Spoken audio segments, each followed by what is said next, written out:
ପୂର୍ବତନ ମୁଖ୍ୟମନ୍ତ୍ରୀ ନବୀନ ପଟ୍ଟନାୟକ ତାଙ୍କୁ ତ ପୁଣି 75 ବର୍ଷ ହେଇଛି ନା ନାହିଁ, ସେ ପୁଣି ବଞ୍ଚିଛନ୍ତି ନା ନାହିଁ? ଲୋକ ବଞ୍ଚୁଛି 70-75 ଲୋକ। ନମସ୍କାର, ମୁଁ ଚମ୍ପୁ ଆପଣମାନଙ୍କୁ ସ୍ୱାଗତ କରୁଛି ଆଜି ଏହି ଫ୍ରେଶ୍ ଭିଡ଼ିଓକୁ। ଆପଣମାନେ ଜାଣିଥିବେ ଆଜି କାହା ବିଷୟରେ ଭିଡ଼ିଓ ପ୍ରଥମରୁ କହିଦେଉଛି, ଫାଷ୍ଟରୁ ଶେଷ ଯାଏ ଦେଖିବେ, ତାପରେ ଯାଇକି ମୋତେ କମେଣ୍ଟ ଦେବେ, ନହେଲେ ଜମାରୁ କମେଣ୍ଟ ଦେବେନି। ମୁଁ ସେଇ ହଜାରେ ନବୀନ ବାବୁ କଥା ରହିଲା ଆଉ ତମ କଥା କୁଆଡ଼େ ପାଣି ଫଟକା ହେଲା। ତମେ ତ ମୋଦି ସରକାର ଆମର କହିଲେ ଯେ ସମସ୍ତଙ୍କୁ ଦେଖିକି ଆପଣମାନେ ଖାଲି କମେଣ୍ଟ ଦେବା ପାଇଁ ପଳେଇ ଆସୁଛନ୍ତି, ନହେଲେ ଆଉ କିଛି ନାହିଁ। ଆପଣମାନେ ଶେଷ ଯାଏ ଭିଡ଼ିଓ ଦେଖନ୍ତୁ, ତାପରେ ଯାଇକି ମୁଖ୍ୟମନ୍ତ୍ରୀ ନବୀନ ପଟ୍ଟନାୟକ ତାଙ୍କୁ ତ ପୁଣି 75 ବର୍ଷ ହେଇଛି ନା ନାହିଁ, ସେ ପୁଣି ବଞ୍ଚିଛନ୍ତି ନା ନାହିଁ? ପୁଣି 5 ବର୍ଷ ପରେ ପୁଣି ସେମାନେ ପୁଣି ଇଲେକ୍ସନରେ ଉଠିବା ପାଇଁ କି ସେମାନେ ତୈୟାର ହେଉଛନ୍ତି। ତ ଆପଣମାନେ ଏଇଠି କାହିଁକି ଭାବୁଛନ୍ତି କି ଆମେ ମରିଯିବୁ ବୋଲିକି? ଆପଣମାନେ ଧୈର୍ଯ୍ୟ ରଖନ୍ତୁ ଆଉ ଅପେକ୍ଷା କରନ୍ତୁ। ଯଦି କିଛି 5 ବର୍ଷ ଭିତରେ ଯଦି କିଛି ନହେଲା ପୁଣି ଚେଞ୍ଜ କରିବେ। ଆପଣମାନଙ୍କୁ ଯାହା ମିଳୁଛି ସେତିକିରେ ଆପଣମାନେ ସନ୍ତୁଷ୍ଟ ହୁଅନ୍ତୁ। ହୁଏତ କାଲି ଆପଣମାନଙ୍କୁ ତାହା ବି ବନ୍ଦ ହେଇଯିବ। କାହିଁକି ଜାଣିପାରୁନାହାନ୍ତି? ଆପଣମାନଙ୍କ ପୁଅମାନେ ଆପଣମାନଙ୍କୁ ପଚାରୁନାହାନ୍ତି।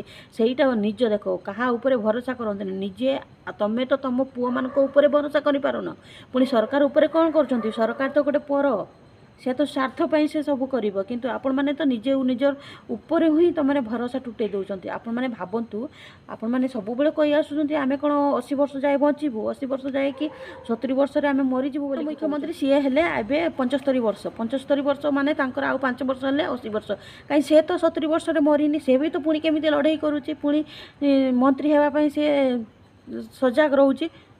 ପୁଣି ଆପଣମାନେ କାହିଁକି ଏମିତି ଅଧୈର୍ଯ୍ୟ ରହୁଛନ୍ତି? ସବୁବେଳେ କହୁଛନ୍ତି କି ଗୋଟିଏ ଲୋକକୁ ଆଜ୍ଞା ଆପଣମାନେ ନିଶ୍ୱାସ ମାରିବା ପାଇଁ ଟାଇମ୍ ଦିଅନ୍ତୁ।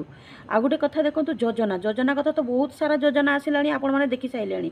ସୁଭଦ୍ରା ଯୋଜନାଠୁ ନେଇକି ପିଲାମାନଙ୍କ ଛୁଆ ପିଲା ସମସ୍ତଙ୍କ ଯୋଜନା।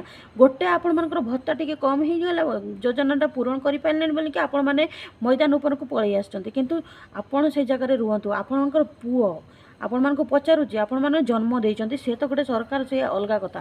ଆପଣମାନଙ୍କ ପୁଅମାନେ ଆପଣମାନଙ୍କୁ ପଚାରୁଛନ୍ତି କି? ଆପଣମାନଙ୍କୁ ଜମାରୁ ପଚାରୁନଥିବେ। ଆପଣମାନେ ଖାଲି ଅନେଇଛନ୍ତି, ଯେତିକି ମିଳୁଛି ଆଜ୍ଞା ସେତିକିରେ ସନ୍ତୁଷ୍ଟ ହୁଅନ୍ତୁ। ହୁଏତ ନହେଲେ ସେଇ ପଇସା ବି ବନ୍ଦ ହେଇଯିବ। ଆପଣମାନେ ଜାଣିପାରୁନାହାନ୍ତି, ଏଇ ଯୋଜନା ଦେଇକି ଆମ ଓଡ଼ିଶାରୁ ସବୁ କିଛି ସର୍ବନାଶ କରି ଚାହୁଁଛନ୍ତି। ଆଉ ନହେଲେ କିଛି ନାହିଁ, ଯେତିକି ମିଳୁଛି ସେତିକିରେ ସନ୍ତୁଷ୍ଟ ହୁଅ, ନହେଲେ ସେସବୁ ବି ଯିବ।